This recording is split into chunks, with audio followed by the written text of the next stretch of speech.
everyone. It's Shannon again from Grand Views Real Estate and Funding Services, partner with Freedom Path. Today, we're talking about why buyers come to me before they talk to any other realtor. I want to think it's because I'm just great at what I do, but I think it's because I care. I genuinely care. Most people don't realize the home buying process has two major parts: the financial and funding side and the real estate side. The financial and funding side has a lot to do with your credit, your income, stuff like that. And when those two don't communicate, you lose time, money, and opportunities. So it's like having two chefs cooking one dish, but they never met each other. They never communicated. They never compared recipes, compared glitches, compared what works better. That's not fun. So, a mortgage broker is somebody I work with directly. I don't do the mortgage broker side, but they act like a licensed intermediary or a personal shopper between the home buyer, the borrower, and the various lenders. The mortgage broker actually can kind of get them all under an umbrella and see who's going to get you the best rate, who's going to get you the best everything you need, who's going to get you more of what you need, and who's going to get you to the finish line. Their primary role is to help borrowers find the best mortgage products, interest rates, terms tailored to their specific financial situation. Unlike a loan officer who works for a single financial institution, a broker works with a wide network of lenders, including some wholesale lenders not accessible to the public. So they are able to compare options on the borrower's behalf. So on you, the home buyer's behalf. They assess your financial situation. They do the shopping for the loans for you. They manage all the paperwork, look at the rates. They get your pay stubs, tax returns, bank statements, etc. They need all this, so make sure you have at least 6 months of this ready to go. You need to have your bank statements for your savings account, checking account. You need to show what's in there. You need records of everything. So have it ready. Same thing if you're doing a business loan. If you're looking at buying homes for rental properties or fix and flips, you're gonna need 6 months of everything. Have it ready. Sometimes they're gonna ask for more. I would say 6 months to be safe. They also, your liaison, they're liaising, they're negotiating for you. They act as a central point for communication between the borrower and the lender. I am able to be the funding broker for a business side of it. So if you're looking at rental properties or fix and flips, I can help with that, as long as you have an LLC. Now, they're also guiding you through the process. They explain the complex legal disclosures and long terms, ensuring that you understand to what you're committing to. When I am doing the funding for the fix and flips and everything, I'm monitoring the application, the underwriting, and the approval stages to keep the process on track for closing. A good mortgage broker will do this, and they're going to keep you in the know. They're going to ask you for stuff. Get stuff to them as soon as they ask for it. And if you're working with a real estate agent that's not also helping with the funding side of it, make sure that you're letting the real estate agent know they're asking for this. Make sure everything is forwarded to them. I've had it happen where a funding broker I did work with, a mortgage broker, dropped the ball because he wasn't communicating to me, and then my people are coming to me telling me, oh, well, we have everything into them, and I get a hold of him finally, because usually if he needs something, he'll let me know that he asked them for this. And he's like, no, I asked them for this and I didn't get it. And I'm thinking, let me know so I can stay on my client to make sure they have it. Now, how mortgage brokers are paid, typically paid a commission, generally ranging from 1 to 2% of the total loan amount once the loan closes. So if the loan doesn't close, the house doesn't close, nobody gets paid. I work for free up until that point. And it's not fun, especially when you have people who are shady. They're working with you, you're running all those houses, and then they go buy with someone else at an open house and don't tell the person they already have a realtor. It's happened a few times. That's also why I interview my clients and I let them know straight up. Because if they do that, they will owe me the closing fee as well. So this fee is usually paid by the lender, but sometimes it is paid by the borrower directly. Federal law requires brokers to disclose their fees up front, and they cannot be paid by both the borrower and the lender for the same transaction. So you have to make sure that everything is negotiated and everything is done like it's supposed to be. When to use a mortgage broker? Honestly, there are times you do and times you don't. Well, you can shop for a mortgage on your own. A broker can be particularly helpful if you're a first-time home buyer, because you don't know what the heck you're doing. You're just like, I don't know. You need this extra guidance and navigating, and it's a complex process. It is not cut, dry, sign the papers, go. When I was buying my first house, I was scared. I didn't have answers. I had to keep going to my loan officer and asking him questions because I was like, my real estate agent didn't get back to me for nothing. I am so lucky that I had a knowledgeable mortgage officer because it wasn't fun. I cried a few times. And that's part of the reason I became a realtor, because I want to help people not have that stress, as long as you're doing what you're being told. Now, you also want to save time and effort by having a professional compare multiple offers and handle the legwork, so you're not doing it. You're not answering all these people. You have a complex financial situation or unique loan needs. This is when you definitely want a mortgage broker.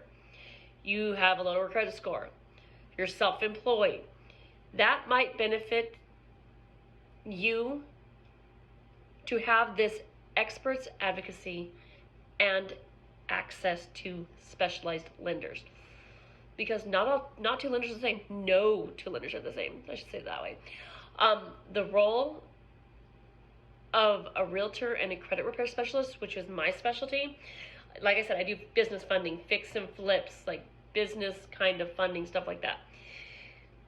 As a credit repair specialist, which is what I am, I assist you to improve your credit worthiness by identifying and resolving inaccurate or outdated information on your credit report and providing guidance on the sound financial habits that you need to have. We have a tracker and everything in Freedom Path in my platform so that you can go through there and you can dispute directly from there. Inaccuracies, things that should be taken off, things that have been paid off, you can dispute all that right there. The primary roles and responsibilities of me would be credit report analysis. That's part of my website. You'll see all three of your credit scores there. Reviewing them for the three major bureaus. You need to be able to do that. This way you can pinpoint the negative items, errors, discrepancies such as incorrect personal information, multiple listings of the same debt, or late payments that were made on time. I've had to dispute them because I was like, no, I have proof this was made early, actually. It wasn't even late. Showing them it was made a week early, and they put it in. I was over a month and a half late, and I'm like, no, something happened on your end, because right here from my bank, it came out of my bank. Dispute preparation and filings. That's part of what my site does. We actually have the dispute letters and the lawyers in there for you. This way, you keep everything accurate and verifiable.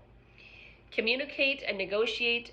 I act as a liaison between you and the financial institution through my platform, through the creditors, debt collectors. This is involving negotiating payment plans or the removal of information. Because if you know it's there and you didn't know it was there for you, like, I thought I paid this, or, oh my gosh, I didn't, get a hold of them, and we can do it with the platform's help. My hair is in my face today. You need to be educated. Like, as a client, you need to be educated. As a home buyer, you need to be educated. There are so many different platforms of education. So you need someone who can advise you on how to establish and maintain good credit. You need to learn to budget. This includes, like, you're managing your debt, paying your bills on time, keeping credit utilization low, and avoiding future financial mistakes. Like, you need to say, okay, this is how much I'm going to spend. This is what I've got to work with. This is I'm going to go have a spa day. Okay, that's $100. I'm not doing anything else for the week. Or I'm not doing everything else for the month. Always just try to keep everything at a minimum. You'll feel so much better when you have all that savings. Now, you need to monitor your progress. Tracking the status and outcomes of the disputes and monitoring the client's which is your credit profile. Over time, this ensures progress, and you can identify any new issues before they become a big burden. And make sure everything's in compliance. You need to adhere strictly to the law. So our platform is made sure that we adhere to the law, we help you get done what you need to get done, and you get to see it in real time. Now, you can perform all the credit repair tasks yourselves for free, but many choose to use a platform like mine so they can keep a monitor, and it also keeps you up to date on everything. So you're not trying to keep this extra little file over here for this one and this for this one. I used to be that person, made everything so complex, and it didn't really have to be. Disconnect leads to delays. Disconnects are breakdowns in communication process between the buyers, the sellers, the lenders, the title company, the inspectors. These cause home buying delays by creating bottlenecks in documentation, verification, issue resolution, leading to issues like late appraisals, unclear titles, financial hiccups, new debt, missing documents. Don't go buy that big stuff till after you buy the house.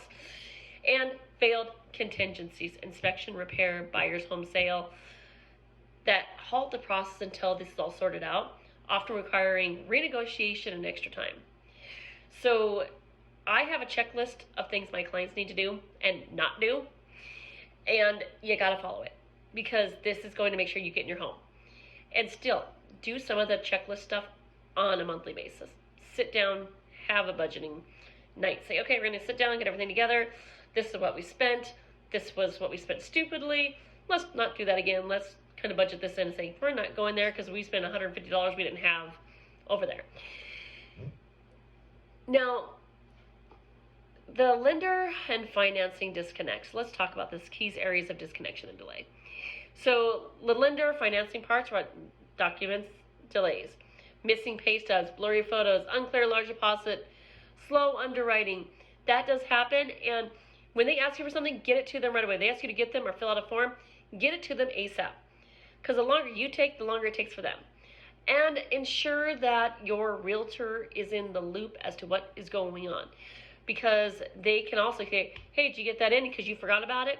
We can be your reminder going, did you get that in? Are you working on it? You're like, oh gosh, I forgot all about it. Like, life got crazy. We can help with that. We can help with the reminders. I do gentle reminders like, hey, did you get this? Hey, they said they still need this. Do you have this? And my clients have been like, oh yeah, oh, I forgot. Credit changes. Buyers opening new lines of credit. No. Don't change jobs in between the approval and closing because you'll lose the house. Don't go on a shopping spree in between approval and closing because you'll lose the house. Buy a new car, get a new credit card, go on Victoria's Secret shopping spree with the credit card. Yep, you'll lose your house over spending a couple $100 that you shouldn't have. There are verification issues sometimes, difficulty confirming employment or tax info. Make sure that everything you need is there. Make sure you have your employment history and make sure you have it in writing. Get something in writing from your boss, everything else, because they will also use that to get a hold of your boss, because your boss usually gets the information. Here's my name, direct number, there's my extension, stuff like that. You need all that there. With the appraisal, value gaps. Appraising comes in low, requiring renegotiation for a second appraisal. Appraiser shortages, extending timelines just to get the appraisal done, because there are times where there's appraiser shortages because it's so busy. There was a couple of years where it was just like, oh my gosh. And legal disconnects, liens, errors, unpaid taxes, HOA dues, or errors in public records, creating clouds on the title. Ownership claims, relatives or past owners asserting a stake. That's why they have everything signed. Like, it has to be the owners, it has to be the family, everything has to be signed. Title companies are very diligent about this, and I've seen it happen a lot. Actually, they really get diligent. Like, nope, this person, they didn't sign off, or, oh, okay, this person passed, so this person was a legal owner. I mean, I've seen some interesting things. Now, inspection repair, you need to have your issues resolved. Buyers and sellers can't agree on repairs, or repairs aren't completed on time. That's a big thing. That needs to be done. If they say, we need this done, they need it done. Now, final walkthrough surprises. Yeah, I've had a few. New damaged items removed or items taken out. that were meant to stay. And that becomes a big, big issue. I walked into one home, we were doing a final walkthrough. The dishwasher, stove, refrigerator, and the water softener were all gone, as well as the washer and dryer. It said right in there, they were leaving that. That was coming with the house. So they had to bring it back. And there were a couple holes in walls that had to be repaired professionally, so you couldn't tell they were there. And the whole wall had to be painted. So there are things that do happen, and it's not fun. Now, there is contract contingencies, and failing, like the buyer's home doesn't sell, and that's a contingency. Financing falls through and halting the deal. There's things that happen, you know, they're like, everything's great, and then all of a sudden, no it's not, at the last second. Those are never fun. Or when things aren't done in a timely manner, and then all of a sudden, at the last minute, you're like, this still hasn't gone through because this person has got this, this, and this to me. That is where communicating with the realtor is so important, because we can make sure the clients are getting it done. Now, there are paperwork errors. Things happen. Missing signatures, wrong forms, or delays in getting HOA docs, money transfers, issues with wiring large sums or providing fund origins. There always needs to be a paper trail. You need to prove where everything comes from. People don't realize how much of a paper trail there is in real estate. There are pages and pages and pages and pages of documents and things people are going through. People are communicating about, getting back forth, getting done. It's a process. It's not just a cut, dry, oh, done with mine, okay, you do yours. No, we are always working together. That's why having a good team is amazing. And they can cause delays. They can cause, like I said, a bottleneck where the lender needs a document, the buyer is slow to provide it. If the realtor doesn't know, the realtor can't talk to the buyer, and then things get slowed down or don't happen. Verification failures, an appraiser can't verify comparable sales, or the lender can't verify income. You need to make sure you have those forms and stuff in to get stuff done. Negotiation deadlocks after inspection, the seller refuses repairs, forcing the buyer to decide, walk away or renegotiate. I've had some sellers walk away because they're like, no, we're not making those repairs. Those are something that it's not safe. It's a safety concern. Unforeseen roadblocks, a title search unearths a lien, stopping closing until it's paid off, which takes time. So make sure you have, if you're selling, all your stuff done.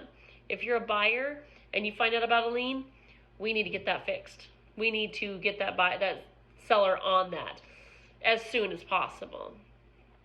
Each unresolved disconnect requires extra time and coordination, pushing the closing date further out and adding stress and potential costs. This is why buyers get denied after pre-approval. Because they haven't got their stuff in. Something's going on with the house they haven't communicated, or they went on a shopping spree. Now, buyers do also get denied after pre-approval because their financial situation changes. Like I said, new debt, job loss, lower income. You cannot quit a job or go rack up a bunch of credit cards when you're buying a house. That doesn't help because your credit score drops. Or the specific property chosen, the one you're buying, fails appraisal or inspection. But most commonly due to new issues uncovered during final underwriting, like employment instability or discrepancies in documents showing pre-approval isn't a guarantee. Lenders re-verify everything before closing. New risks like higher debt to income or unstable employment can halt the loan. Even if you were initially approved, you can lose your house for not being responsible. Key reasons for denial after pre-approval, like I said, in change in employment and income. A new job, especially a different field, or a decrease in income is a major red flag for lenders. If you're going to take the new job, do it after the house closes. Increased debt, opening new credit cards, taking out new loans, or even large spending spikes can raise your debt to income ratio above acceptable limits. Don't do it. Just don't do it. Take your brain and say, stop, no, we're not doing this. Because this also causes a credit score drop. And if you're missing payments or accumulating new debt, and this can lower your score. This makes you ineligible. You need to be a common sense person. There are property issues. The home itself might not pass approval. Low value structural issues or inspection failing lender requirements. Financial discrepancies, inconsistent information, missing documents, or unexplained large deposits, withdrawals during underwriting are red flags. Are big things, and it's not good. It's really not good. Unstable assets, I'm gonna sneeze. Cash reserves. Lenders check if you have enough funds for closing costs and reserves. Changes in your bank accounts can trigger denial, so do not change your bank during all your stuff, because they're keeping tabs on everything, because you have to give them access to make sure that you're not doing certain things, because they have to protect the money they're lending out to. Now, how you can protect your pre-approval? Stay put. Maintain stable employment and income. Freeze credit. Avoid new credit applications, large purchases, or opening new accounts. Do not go buy that car or that furniture until after you have the house. Keep balances low. Pay bills on time and keep your credit card balances down. Communicate. Talk to your lender about how potential changes can affect, and they can actually do it immediately. Be transparent. Provide requested documents quickly and accurately. Some buyers also lose their homes due to preventable issues. Buyers permanently lose homes to preventable issues related to financing, property condition, appraisals, legal problems. Many of these can be addressed by due diligence, clear communication, and working with experienced professionals. Common preventable issues are financial issues. Financing following through a pre-approval is not a final loan guarantee. Buyers can lose financing if you do the debt thing. Don't do it. No spending. Save, save, save, save. Low appraisal. Lenders will not finance a house that is under appraised value.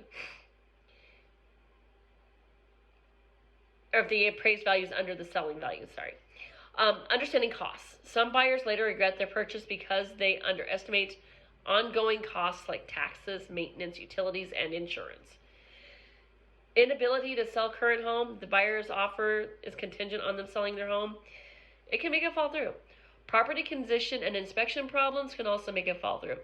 Major inspection issues, environmental hazards, mold, radon, pests, old HVAC, electrical plumbing problems, foundation issues. There are so many things that make that appraisal go bad.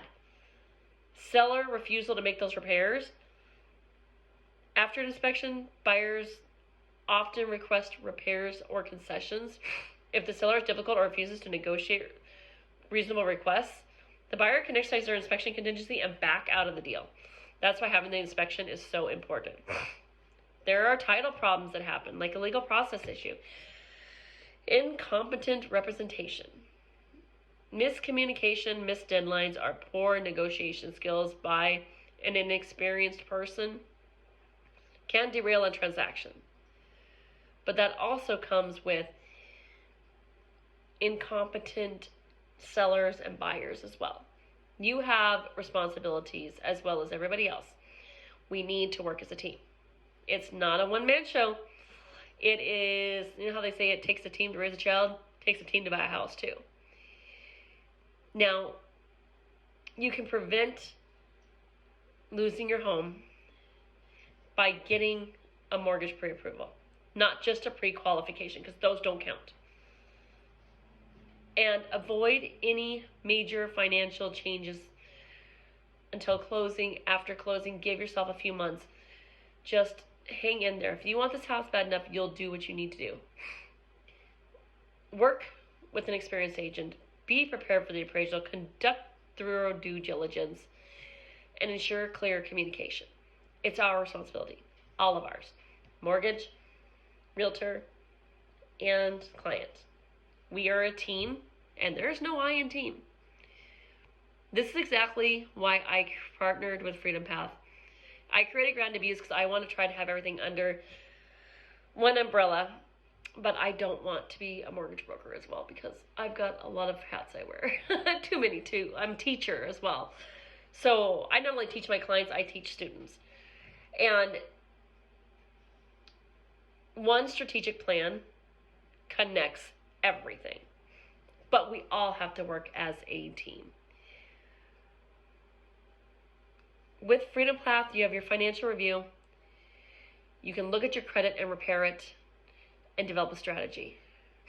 As a realtor, I can offer you the real estate strategy, no conflicting advice, and no confusion, as long as you do what you need to do and you are moldable.